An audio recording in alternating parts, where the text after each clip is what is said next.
अर्जुन का चित्रांगदा के साथ विवाह। वैशंपायन जी कहते हैं, अर्जुन महेंद्र पर्वत पर होकर समुद्र के किनारे चलते चलते मणिपुर पहुंचे। वहां के राजा चित्रवाहन बड़े धर्मात्मा थे। उनकी सर्वांग सुंदरी कन्या का नाम चित्रांगदा था। एक दिन अर्जुन की दृष्टि उस पर पड़ गई। उन्होंने समझ लिया कि यह यहाँ की राजकुमारी है और राजा चित्रवाहन के पास जाकर कहा, राजन, मैं कुलीन क्षत्रिय हूँ, आप मुझसे अपनी कन्या का विवाह कर दीजिए। चित्रवाहन के पूछने पर अर्जुन ने बतलाया कि मैं पांडु पुत्र अर्जुन हूँ। चित्रवाहन ने कहा कि वीरवर, मेरे पूर्वजों में प्रभंजन नाम के एक राजा हो गए हैं। उन्होंने संतान न होने पर उग्र तपस्या करके देवाधिदेव महादेव को प्रसन्न किया। उन्होंने वर दिया कि तुम्हारे वंश में सबकी एक एक संतान होती जाएगी। वीर, तब से हमारे वंश में वैसा ही होता आया है। मेरे ये एक ही कन्या है, इसे मैं पुत्र ही समझता हूँ। इसका मैं पुत्र का धर्म के अनुसार विवाह करूंगा, जिससे इसका पुत्र मेरा दत्तक पुत्र हो जाए और मेरा वंश प्रवर्तक बने। अर्जुन ने राजा की शर्त मान ली। विधि पूर्वक विवाह हुआ। पुत्र होने पर अर्जुन राजा से अनुमति लेकर फिर तीर्थ यात्रा के लिए चल पड़े। वीरवर अर्जुन वहां से चलकर समुद्र के किनारे किनारे अगस्त्य तीर्थ, सौभद्र तीर्थ, पौलोम तीर्थ, कारंदम तीर्थ और भारद्वाज तीर्थ में गए। उन तीर्थों के पास के ऋषि मुनि उनमें स्नान नहीं करते थे।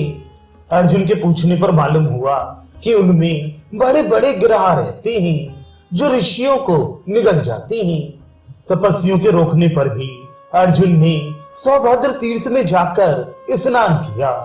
जब वहां मगर ने अर्जुन का पैर पकड़ा तब वे उसे उठाकर ऊपर ले आए, परंतु उस समय ये बड़ी विचित्र घटना घटी कि वह मगर तत्क्षण एक सुंदरी अप्सरा के रूप में परिणत हो गया। अर्जुन के पूछने पर अप्सरा ने बतलाया कि मैं कुबेर की प्रेयसी वर्गा नाम की अप्सरा हूँ। एक बार मैं अपनी 4 सखियों के साथ कुबेर जी के पास जा रही थी। रास्ते में एक तपस्वी के तप में हम लोगों ने विघ्न डालना चाहा। तपस्वी के चित्त में काम का तो उदय नहीं हुआ, परंतु उन्होंने क्रोधवश श्राप दे दिया कि तुम पांचों मगर होकर 100 वर्ष तक पानी में रहो। देवऋषि नारद से जानकर कि पांडव अर्जुन यहाँ आकर थोड़े ही दिनों में हम लोगों का उद्धार कर देंगे। हम लोग इन तीर्थों में मगर होकर रह रहे हैं। आपने मेरा तो उद्धार कर दिया, अब मेरी 4 सखियों का भी उद्धार कर दीजिए। उलूपी के वरदान के कारण अर्जुन को जलचरों से कोई भय तो था ही नहीं। उन्होंने सब अप्सराओं का उद्धार भी कर दिया और उनके प्रयत्न से वहां के सब तीर्थ बाधाहीन भी हो गए। वहां से लौटकर अर्जुन फिर एक बार मणिपुर गए। चित्रांगदा के गर्भ से जो पुत्र हुआ उसका नाम बब्रुवाहन रखा गया। अर्जुन ने राजा चित्रवाहन से कहा कि आप इस लड़के को ले लीजिए, जिससे इसकी शर्त पूरी हो जाए। उन्होंने चित्रांगदा को भी बब्रुवाहन के पालन पोषण के लिए वहां रहने की आवश्यकता बतलाई और उसे राष्ट्रीय यज्ञ में अपने पिता के साथ इंद्रप्रस्थ आने के लिए कहकर फिर तीर्थ यात्रा के लिए गोकर्ण क्षेत्र गए। दक्षिणी समुद्र के उत्तरवर्ती तीर्थों की यात्रा करके अर्जुन पश्चिमी समुद्र के तटवर्ती तीर्थों की यात्रा करने लगे। जब वे प्रवास क्षेत्र में पहुंचे तब भगवान श्री कृष्ण को वहां उनके आने का समाचार मिला और उन्होंने उसी समय अपने परम मित्र अर्जुन से मिलने के लिए प्रवास क्षेत्र की यात्रा की। नर और नारायण के मिलने से आनंद की बाढ़ आ गई। दोनों परस्पर गले मिले। कुशल मंगल तीर्थ यात्रा और उसके कारण के संबंध में विस्तार से बातचीत हुई। कुछ समय के बाद दोनों मित्र रेवतक पर्वत पर जाकर रहने लगे।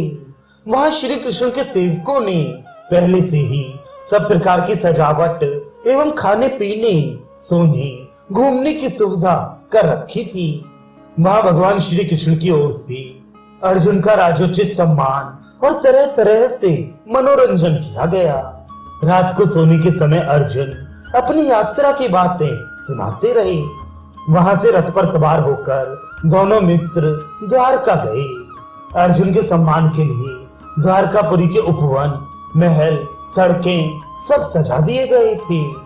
यदुवंशियों ने बड़े उत्साह के साथ अर्जुन का स्वागत सत्कार किया और अपनी स्थिति, पद और योग्यता के अनुसार उनका अभिनंदन किया। द्वारकापुरी में वे भगवान श्री कृष्ण के निज मंदिर में ही ठहरे और दोनों अनेक रात्रियों में एक साथ ही सोए।